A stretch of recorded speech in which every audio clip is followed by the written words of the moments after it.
I should have listened to my brother all those times he told me about the mirrors.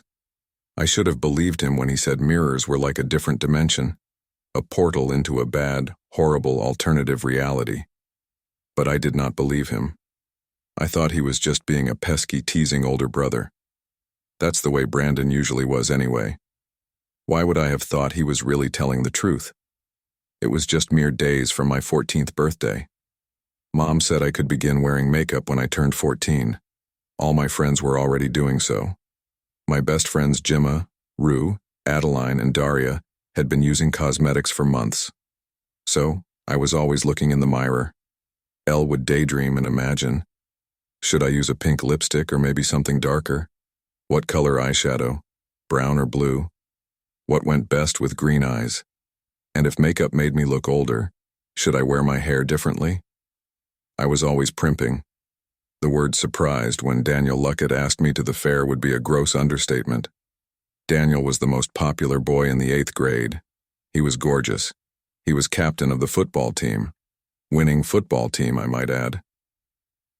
The entire female population at Woodson Middle School was head over heels for this guy. Elle just could not understand why he would ask me out.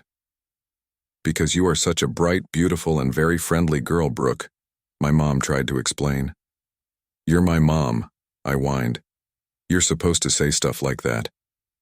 I stared at myself in the bathroom mirror. Look how plain I am. My face looks blah. My hair just lays there.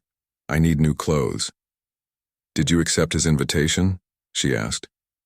Well, of course, I'm not stupid. Who would turn down Daniel Luckett? 2 days later, the boy of my dreams was holding my hand as we strolled through the fairway. We ate mustard-drenched corn dogs and cotton candy and sipped on extra-large cherry sodas. All the while I would duck into bathrooms to peer into the mirrors. Did I look okay? How was my hair? Did my bangs hide that zit on my forehead well enough? We stepped into the funhouse already laughing. Despite my insecurities, Elle was actually having a good time. I think Daniel was as well. The mirrors in here are so fun, he said. It's hilarious to see yourself with a great big nose and a fat squatty body. Let's go see if we can look like our science teacher, Mrs. Maxwell. He ran ahead of me and stopped at the 3rd full-length mirror.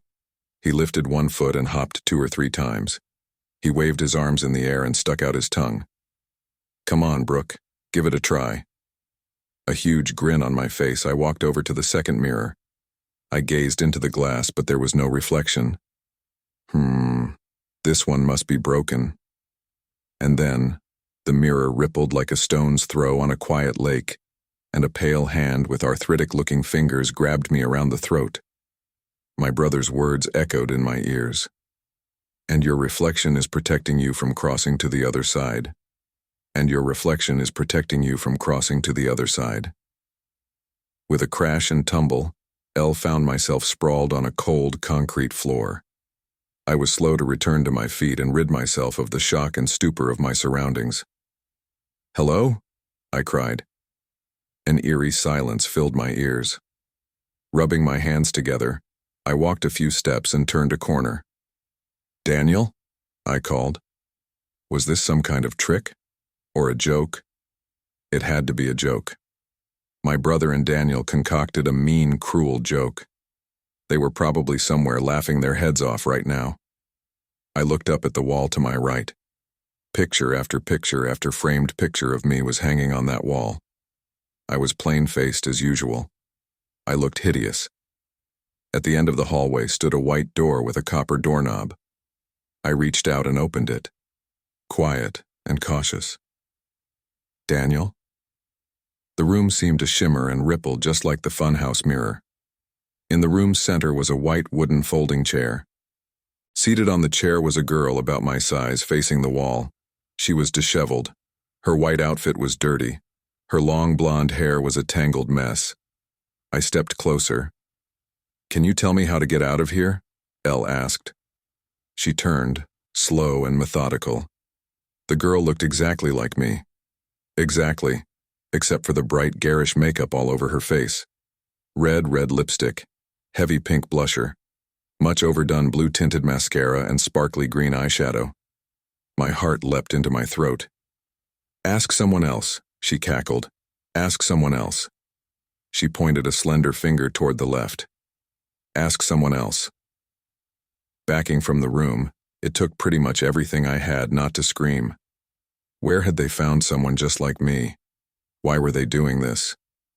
My head began to get fuzzy with confusion. Another door. My God, what was going to be behind this one? I twisted the doorknob and stepped inside. Cold. So cold. A frail, bald man with a gray mustache and fancy suit greeted me. Good afternoon, Brooke. He nodded his head and smiled, revealing rotting and missing teeth. Are you enjoying the fair? Was, I whispered in a croak. But no more? No. How about your life? Are you enjoying that? You know, in general? Yes. Me thinks not. The man frowned. You look in the mirror too much, my dear. Way too much. Elle used to do that. So one day my grandmother brought me to the fair to teach me a lesson. That old witch. I have been here alone for 100 years watching people from the other side of the mirror. Now I have company. Finally.